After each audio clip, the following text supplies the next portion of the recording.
para estudarmos a palavra do nosso Deus, aula de número 193, Palavra Poderosa. Louvado para todos sempre seja o nome do nosso Senhor Jesus Cristo. Através do Instituto Superior Formação de Guerreiros, vamos estudar juntos a palavra do nosso Deus. Esta aula é parte integrante de um curso de teologia básico em que todos os temas temos ministrados em apostilas que poderão ser adquiridas através dos contatos oliveirasiloafrica@gmail.com, Bispos Antônio Oliveira e Gorete Oliveira. Tomamos uma passagem na carta aos Romanos, no capítulo 13, versículos 7 e 8, como uma passagem introdutória que diz: pagai a todos o que lhes é devido, a quem tributo, tributo, a quem imposto, imposto, a quem respeito, respeito, a quem honra, honra. A ninguém fiqueis devendo coisa alguma, exceto o amor com que vos ameis uns aos outros, pois quem ama o próximo tem cumprido a lei. Às vezes ficamos preocupados em saber o que devemos fazer e se estamos certo ou errado naquilo que nós estamos fazendo. Aqui está o conselho: ame ao seu próximo como você ama a si mesmo.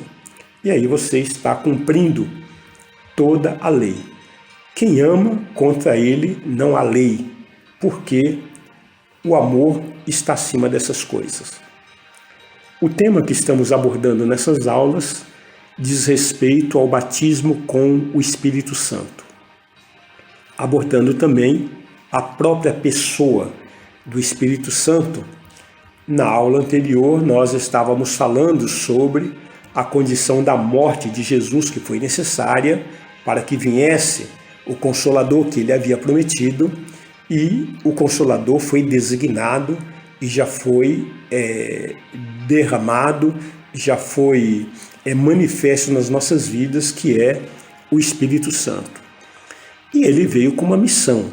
No próprio Evangelho de João, como mencionamos na aula passada, no finalzinho, no capítulo 16 de João, versículos 8 e o versículo 13, nós temos relatado qual é a missão do Consolador, qual é a missão do Espírito Santo de Deus.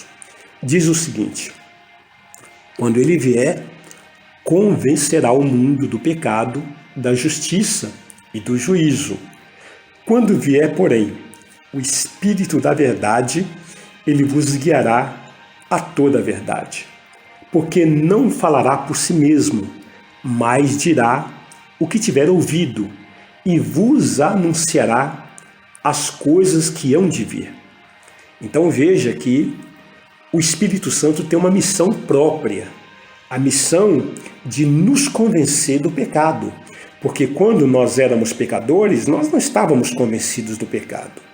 Aliás, fazíamos uma série de coisas erradas e não trazia nenhuma condenação, não trazia nenhuma culpa. Por quê? Porque nós não éramos convencidos por ninguém. Mas aquele que se converteu, aquele que entregou a sua vida ao Senhor e tem em si o Espírito Santo, o próprio Espírito que habita dentro dessa pessoa convence do pecado, aquilo que fez de errado, convence da justiça, convence do juízo. Ele é o Espírito da verdade e ele nos guia a toda a verdade, né? Aliás, entendemos que quanto mais próximo de Jesus nós estamos, menos nós nos justificamos para os homens. Então tem pessoas que estão preocupadas sempre em manter uma boa imagem, manter um bom conceito, e anda de uma forma a ser tão zeloso que fica se justificando para outras pessoas. Não, esteja com Cristo, deixa que Cristo guie os seus passos, aí você não precisa se justificar para ninguém, né? Porque ele fala por si mesmo e ele nos diz tudo que nós devemos fazer e o que nós devemos ouvir, onde nós devemos ir. Às vezes as pessoas chegam e falam assim: bispo, eu quero te convidar para ir em tal lugar. Não, Amém. Eu recebo esse convite, mas há uma testificação de ir ou não, é o Espírito Santo que coloca no meu espírito. De maneira que eu devo obedecer à voz do Espírito Santo. Eu vou onde o Espírito Santo quer que eu vá. Eu estarei onde o Espírito Santo quer que eu esteja. Eu ouço o que o Espírito Santo quer que eu ouça. Eu aprendo o que o Espírito Santo quer que eu aprenda. Então é Ele que me guia em todas as coisas. Assim nós devemos ser. Ele é que nos anuncia as coisas que vão acontecer. Você pesquisa, você estuda, você busca conhecimento, mas dentro da direção do Espírito Santo, que vai testificando tudo aquilo que vai acontecer. Portanto, os sinais proféticos da volta de Cristo, todos esses sinais, ele testifica em mim, no meu coração, no meu espírito, que são revelações que trazem a iminente volta do nosso Senhor Jesus Cristo, né? Então o Espírito Santo é o nosso despertador. Ele podemos dizer que ele é o colírio dos nossos olhos, né? Deus, ele providenciou para nós, amados, uma vida abundante. Deus providenciou para nós uma vida frutífera, né? Então nós precisamos caminhar por essa vida abundante. E aí queremos falar um pouco sobre o controle através do Espírito Santo, né? João capítulo 10, versículo 10, está escrito: o ladrão vem somente para roubar, matar e destruir. Eu vim para que tenham vida e a tenham em abundância. Então, o Espírito Santo, ele nos traz uma vida abundante, né? Através de Jesus Cristo, o Espírito de Jesus. Em Romanos capítulo 7, versículos 15 até o versículo 24, nós percebemos aqui o comportamento de quem não anda no Espírito Santo, né? O que nós temos aqui nessa passagem? Porque nem mesmo compreendo o meu próprio modo de agir, pois não faço o que prefiro, e sim o que detesto. Ora, se faço o que não quero, consinto com a lei que é boa. Neste caso, quem faz isso já não sou eu, mas o pecado que habita em mim.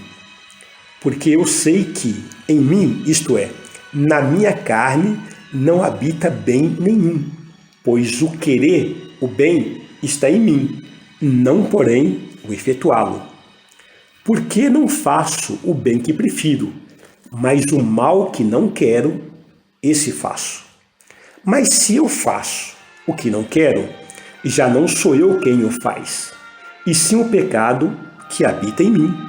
Então, ao querer fazer o bem, encontro a lei de que o mal reside em mim, porque, no tocante ao homem interior, tenho prazer na lei de Deus, mas vejo nos meus membros outra lei que, guerreando contra a lei da minha mente, me faz prisioneiro da lei do pecado, que está nos meus membros.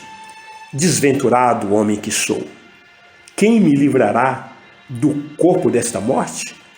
Então perceba um conflito, um jogo de palavras. O apóstolo Paulo está nos trazendo, pela revelação do Espírito, um comportamento sombrio, um comportamento inócuo, um comportamento estranho, um comportamento que não agrada a Deus, o comportamento de quem não anda com o Espírito Santo de Deus.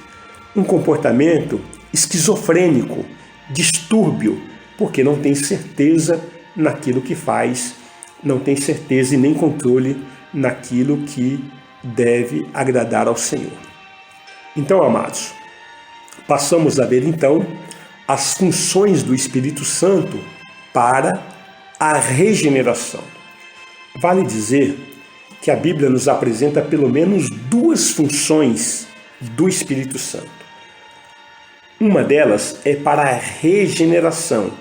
É o Espírito Santo em nós, que nos regenera. A outra função é o Espírito Santo de poder.